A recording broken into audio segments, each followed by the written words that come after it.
Pemirsa, jangan lupa subscribe YouTube channel Official iNews dan nyalakan loncengnya.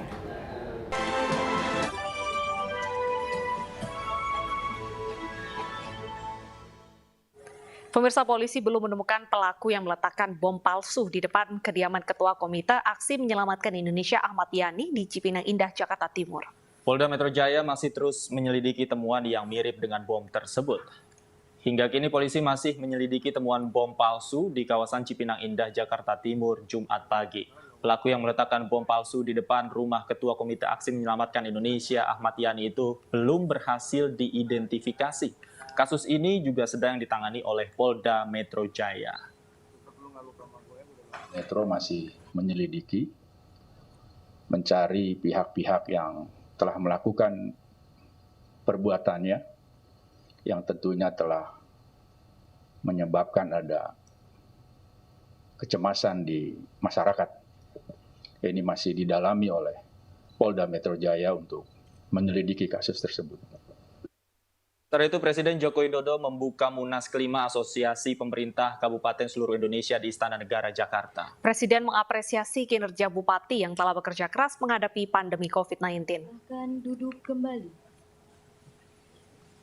Presiden Jokowi mengapresiasi dan berterima kasih kepada bupati yang telah bekerja keras selama pandemi COVID-19. Dalam pidato pembukaan Munas kelima Kasih di Istana Negara Jakarta, Presiden juga meminta para bupati melaksanakan konsolidasi APBD. Selain itu, Presiden mengingatkan agar kepala daerah menggunakan produk lokal dalam mengerjakan proyek pemerintah dan meningkatkan pelayanan kepada masyarakat selama pandemi. Dalam Negeri, Bapak Menteri Sekretaris, izin kami menyampaikan terima kasih yang sebesar-besarnya pada seluruh Bapak Ibu Bupati yang dalam setahun ini bekerja keras melayani dan mendampingi masyarakat, melayani dan mendampingi rakyat dalam menghadapi pandemi, serta juga membantu eksekusi program-program pemerintah pusat sehingga semuanya bisa terlaksana dengan baik. Ya, pemirsa, vaksinasi yang dipesan oleh Indonesia telah disuntikan kepada garda terdepan penanganan COVID-19. Seluruh vaksin Sinovac telah habis dipakai dalam tahap pertama pemberian vaksin dan proses vaksinasi pun dikelompokkan pada prioritas penerima vaksin. Pemirsa, kami sudah memiliki datanya untuk Anda.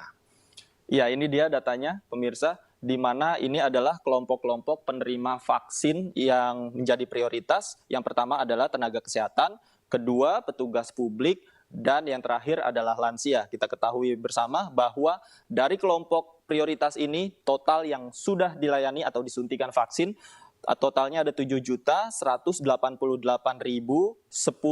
orang yang sudah divaksin. Kemudian yang batal dan yang ditunda sebanyak 454.094 orang. Berikutnya kami memiliki data. Ya, ini adalah total vaksinasi nasional yang sudah diberikan sebanyak 9.733.000 dan ini adalah vaksinasi 6.700.000 dan ini total 9.752.000 pemirsa yang sudah divaksin totalnya. Kemudian untuk vaksin tahap pertama ini pertanggal 24 Maret 2021 jumlah vaksin tahap 1 sebanyak 6.733.916, sedangkan vaksinasi tahap 2 sebanyak 3.018.176 dan total vaksinasi tahap 1 dan 2 sebanyak 9.752.000.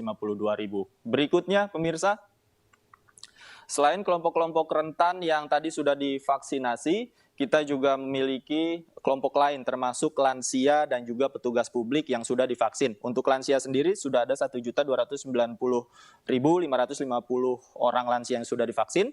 Berikutnya ada petugas publik sebanyak 3.971.121 orang yang sudah divaksin.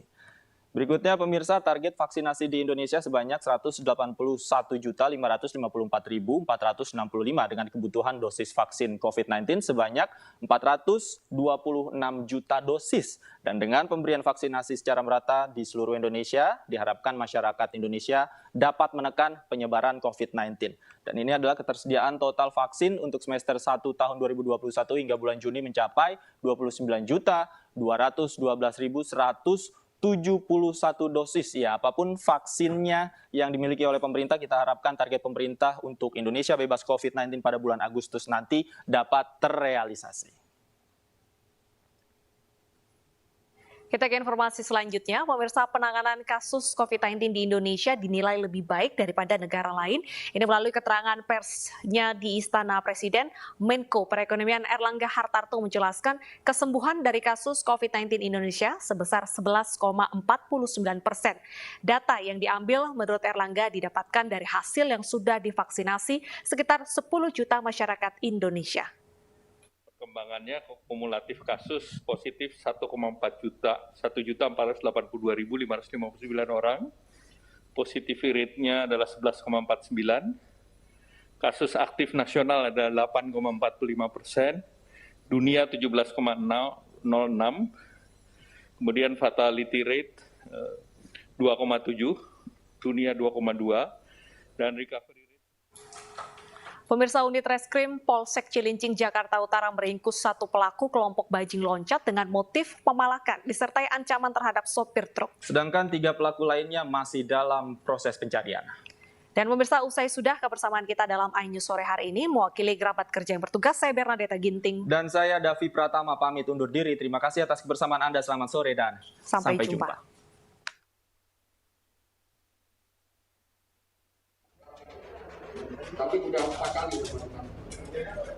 Unit Reskrim Polsek Cilincing, Jakarta Utara berhasil meringkus satu tersangka yang berinisial AK, merupakan seorang pelajar ini ditangkap Kamis kemarin setelah pencarian kurang dari 12 jam. Pelaku pemalakan merupakan kelompok bajing loncat yang beranggotakan 4 orang. 1 diantaranya berhasil ditangkap, sedangkan 3 pelaku lainnya, yakni tersangka A, R, dan O, kini telah diketahui identitasnya namun masih pencarian. Aksi para tersangka ini sebelumnya dilakukan 3 kali di wilayah yang sama dengan target para sopir truk dan mengambil handphone yang berada di dashboard mobil.